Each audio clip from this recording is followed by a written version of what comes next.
এৰাবাৰীত পৰিণত প্ৰায় ৩৫ লাখ টকাৰ ব্যয় সাপেক্ষে নিৰ্মাণ কৰা এখন চৰকাৰী নাৰ্চাৰী।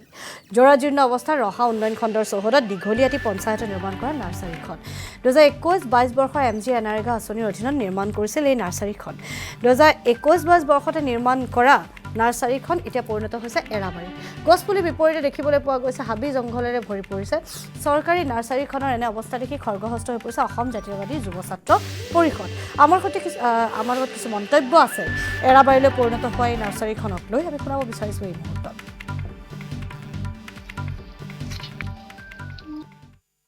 হয়, ৰহা উন্নয়ন খণ্ডৰ ভিতৰত যি সেউজ ঘৰ নিৰ্মাণৰ নামত গছপুলি উৎপাদনৰ কাৰণে ৩৪,৫০,০০০ টকাৰ বিনিয়োগেৰে যি দুটাকৈ সেউজ ঘৰ নিৰ্মাণ কৰিছিল, য'ত নেকি গছপুলি উৎপাদনৰ কাৰণে ইয়াত ৩৪টা পুলিও নাই, গোটেই জংঘলৰে আৱৰি আছে।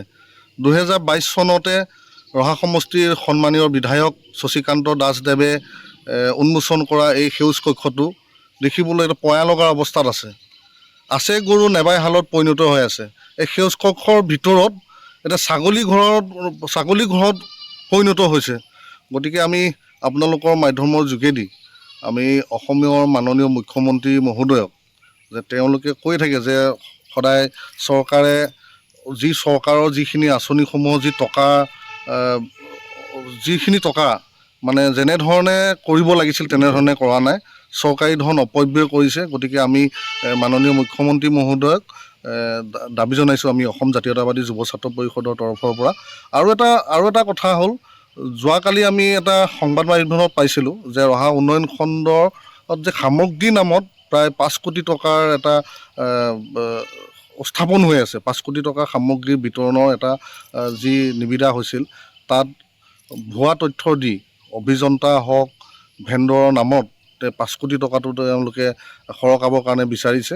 গতিকে আমি এই ক্ষেত্ৰতো আপোনালোকৰ মাধ্যমৰ যোগেদি অসমৰ মাননীয় মুখ্যমন্ত্ৰী মহোদয়ক আমি দাবী জনাইছোঁ যে অতি শীঘ্ৰে এটা উচিত তদন্ত কৰি ইয়াৰ এটা সুব্যৱস্থা কৰিবৰ কাৰণে আমি দাবী জনালোঁ।